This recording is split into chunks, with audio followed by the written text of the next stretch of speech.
Queridos hermanos, buenos días y bienvenidos a este segundo domingo del tiempo de Cuaresma. Hoy con una liturgia muy especial, con un tema realmente hermoso y que pues nunca acabaremos de comprenderlo del todo, ni tampoco de reflexionarlo, mucho menos. La transfiguración. Vamos a pedirle al Espíritu Santo que nos llene con su gracia, que así como llenó a los apóstoles con su presencia, con su gracia, con su sabiduría, con su poder, que también nos llene a nosotros. Que esta palabra que hoy vamos a escuchar la recibamos con alegría, con gozo en nuestro corazón. Que nuestro corazón sea terreno fértil, donde esta palabra pueda echar raíces, crecer y producir fruto abundante en nuestra vida. Amén.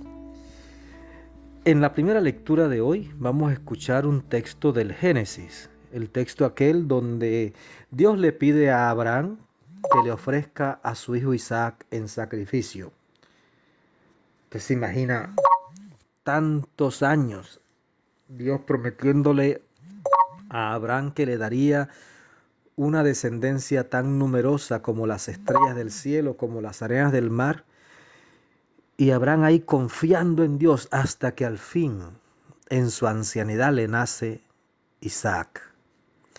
Y ahora Dios le pide que se lo ofrezca en sacrificio.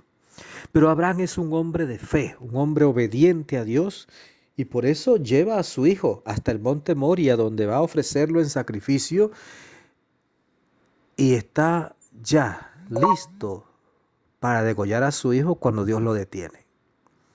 Dios ha probado la fe de Abraham, ha probado la obediencia de Abraham, y Abraham ha salido victorioso. Ojalá tu fe y mi fe salgan victoriosas ante las distintas pruebas de la vida.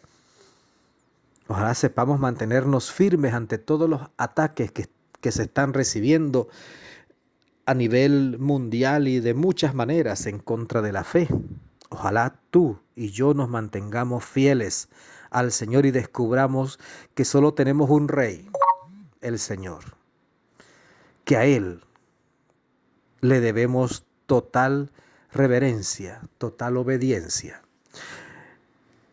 El salmo con el que vamos a responder a la palabra que se proclama es el 115. Siempre confiaré en el Señor. Imagínese usted, siempre confiaré en el Señor. Aún, dice el Salmo, abrumado por desgracias, siempre confiaré en el Señor. Eso hay que tenerlo muy en cuenta. Siempre, pase lo que pase, siempre voy a confiar en el Señor. Es que, querido hermano, analiza y verás que este mundo no te puede ofrecer nada bueno. Las ideologías actuales, ¿qué te ofrecen? Muerte y destrucción, depravación. Solo Dios te ofrece vida y vida en abundancia. Entonces no te dejes confundir por las teorías de este mundo, de esta sociedad actual. No te dejes confundir.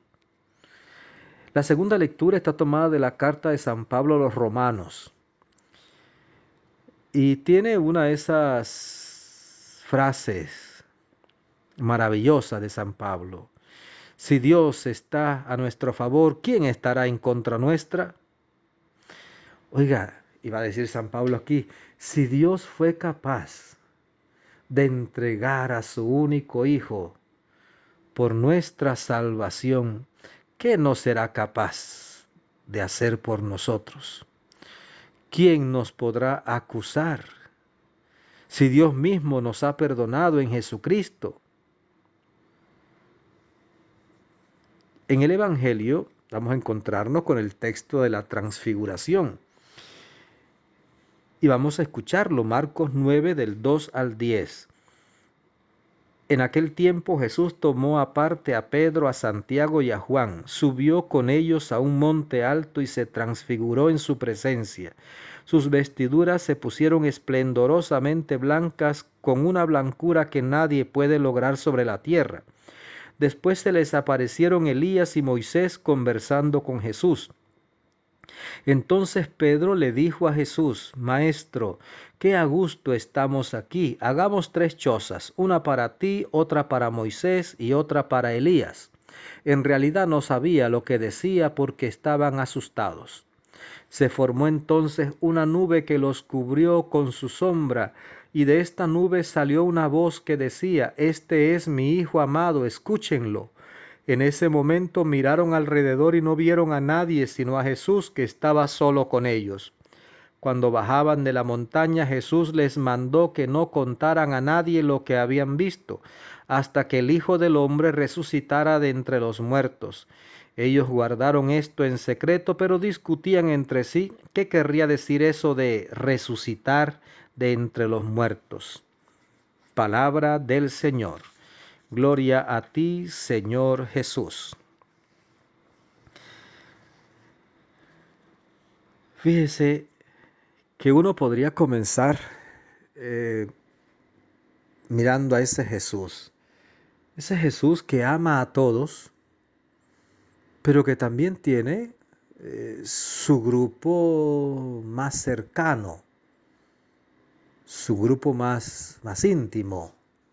Santiago, Pedro y Juan, para los acontecimientos más especiales, los lleva a ellos, y hoy los lleva a ellos, para la transfiguración. Yo a veces pienso en la gente de la que nosotros nos rodeamos. A veces pienso en eso. Y yo creo que sacerdotes, obispos, el Papa, todos, incluso a nivel político, presidentes, ministros de Estado, tendríamos que ser muy precavidos, muy prudentes, muy sensatos a la hora de escoger a nuestros más allegados. No debiera ser por amiguismos, sino gente que tenga el mismo sentir de nosotros y que tenga clara la misión y que ame la misión, para que podamos trabajar juntos, para que podamos ir adelante. A veces uno encuentra asesores que en vez de asesorar para que progrese la obra, lo que hacen es entorpecerlo todo. No sé, Jesús tenía a Santiago, Pedro y Juan como sus más allegados, y aquí los lleva al monte para la transfiguración. Jesús se transfigura, o sea, mostró su verdadera figura. Se mostró como quien es, Dios, y con él dialogaban, que vinieron desde la eternidad, Moisés y Elías. Moisés, que es signo de la ley, Elías, signo del profetismo. Dialogaban con Jesús a la vista de Santiago, Pedro y Juan. Y Pedro realmente le gusta lo que está sucediendo, le agrada lo que sucede, pero no entiende. Quiere asegurarse el momento placentero sobre la montaña, propone construir esas 3 tiendas allí, esas 3 chozas, una para Jesús, otra para Moisés, otra para Elías. Mire que Pedro ni siquiera ha pensado en él, en Santiago y en Juan. Una choza para Jesús, otra para Moisés, otra para Elías, pero quedémonos acá arriba, quedémonos acá. Aquí experimentamos este gozo, esta alegría. Experimentamos la eternidad, experimentamos el cielo aquí.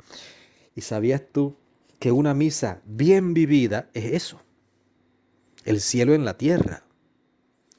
Por eso, lo normal es que si tú participas en la misa y quien preside la Eucaristía preside como debe presidirla, y tú llegas con ese corazón abierto para recibir la gracia de Dios, Tú no te das cuenta ni cómo, pero te llenas de gozo, de alegría, de esperanza. Regresas a tu casa siendo otra persona, lleno de alegría. Es más, se acaba la misa y no tienes ganas de irte para la casa. No tienes ganas. Te sientes tan a gusto ahí porque Jesús se transfigura. Pero también te transfigura a ti. Él quiere que te transfigures. Y es que regreses a tu casa siendo totalmente otra persona. Y tiene el poder para cambiarte, pero hace falta que tú quieras. Pues querido hermano, yo te dejo hasta ahí. Yo te invito a participar de las misas de hoy y a dejarte llenar por esa presencia del Señor que se transfigura y que quiere transfigurarte. Que Él te bendiga abundantemente, que la Virgen Santísima te acompañe y que tengas un maravilloso domingo.